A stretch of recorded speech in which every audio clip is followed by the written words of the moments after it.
प्यारे बच्चों, कैसे हैं आप? उम्मीद है आप अच्छे होंगे। आज हम 12.2 कक्षा 10 की एक्सरसाइज का पहला क्वेश्चन, जिसमें एक ठोस है, वो नीचे से अर्धगोले के आकार का है और उसके ऊपर शंकु के आकार का है। अगर इसकी त्रिज्या 1 सेंटीमीटर है तो ठोस का आयतन ज्ञात कीजिए। देखो, इस एक्सरसाइज में जितने भी क्वेश्चन है उसमें जो भी आकृति होती है, तो अगर हमें आयतन निकालना है तो हमें जितनी भी शेप है सबका आयतन निकाल के जोड़ना पड़ेगा। कैसे? देखो, इसमें कितनी आकृति दिख रही है हमें? दो। एक तो हमारा शंकु है, देखो ये तो हम हो गया हमारा शंकु। अब इसमें क्या दे रखा है कि इसकी त्रिज्या के इक्वल है। ये देखो, एक तो शंकु हो गया हमारा और एक हो गया हमारा अर्ध गोला। तो इस तरह से हम दो आकृति को अगर क्लियर देख रहे हैं तो हमें इसका आयतन ही निकाल के जोड़ना पड़ेगा। ये रहा। अब बात ये आती है कि इसमें हमें यूनिट कैसे पता लगेगी कि यूनिट कितनी है। अब देखो, इन्होंने त्रिज्या दी, लेकिन उन्होंने कहा है कि शंकु की ऊंचाई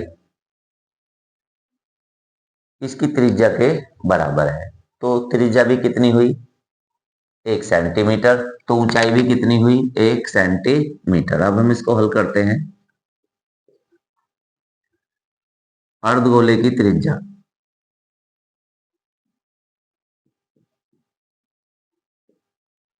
अर्धगोले की त्रिज्या वो होती है r, और इन्होंने दिया है r बराबर 1 सेंटीमीटर। तो शंकु की त्रिज्या भी, शंकु की त्रिज्या, ठीक है, ये भी आ रही है और ये भी है 1 सेंटीमीटर। क्योंकि देखो बेस इक्वल है, ये इसके बेस पर चिपका हुआ है इस तरह से, तो बिल्कुल बेस इक्वल है इसका। तो हम कह सकते हैं कि इसकी त्रिज्या भी 1 है। अब शंकु की ऊंचाई के बारे में विचार करें। शंकु की ऊंचाई क्या कहा है? बराबर क्या? शंकु की या अर्धगोले की त्रिज्या, और अर्धगोले की त्रिज्या कितनी है? r।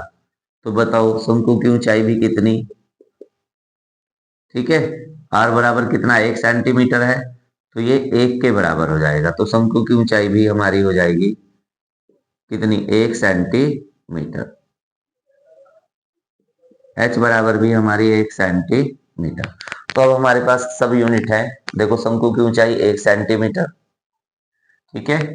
शंकु में h कितनी हो गई? 1 सेंटीमीटर। r कितनी हो गई? 1 सेंटीमीटर। और इसमें अर्धगोले में जो r है वो भी 1 सेंटीमीटर। अब देखें, अब हम निकालने वाले हैं ठोस का आयतन। ठोस का आयतन, तो देखो आयतन में जो भी हमें शेप दिख रही है, अब हमें एक शंकु और एक अर्धगोला दिख रहा है, तो इसका आयतन हम जोड़ देंगे। शंकु का आयतन,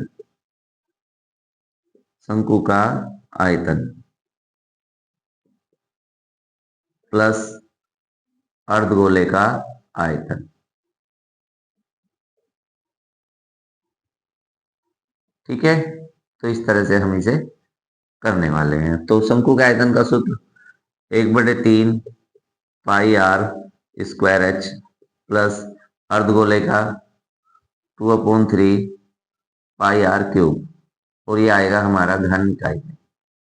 देखो, हमें सूत्र अलग अलग पता होता है तो हमें अलग से बनाने होते हैं। अब ये कहता है कि आयतन पाई के पदों में ज्ञात कीजिए। तो जब पाई का मान नहीं रखना है हमें इस क्वेश्चन में, को पाई रखना है, तो देखो शंकु का आयतन 1/3 पाई आर स्क्वायर एच प्लस अर्धगोले का आयतन 2/3 पाई आर क्यूब।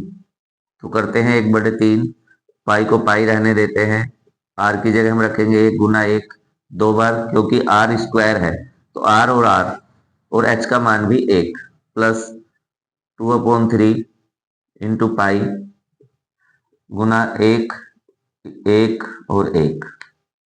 तो देखो, एक की गुना करके 1 आएगा और 1 की पाई में गुना होगी तो पाई, और अपोन में आएगा 3, फिर प्लस 1 1 1 और 1 की गुना 2 से तो हो गया 2 पाई/3।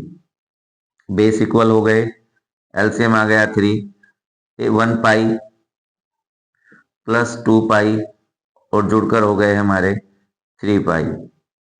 3 पाई/3, 3 से 3 कैंसिल, ये आया पाई सेंटीमीटर क्यूब।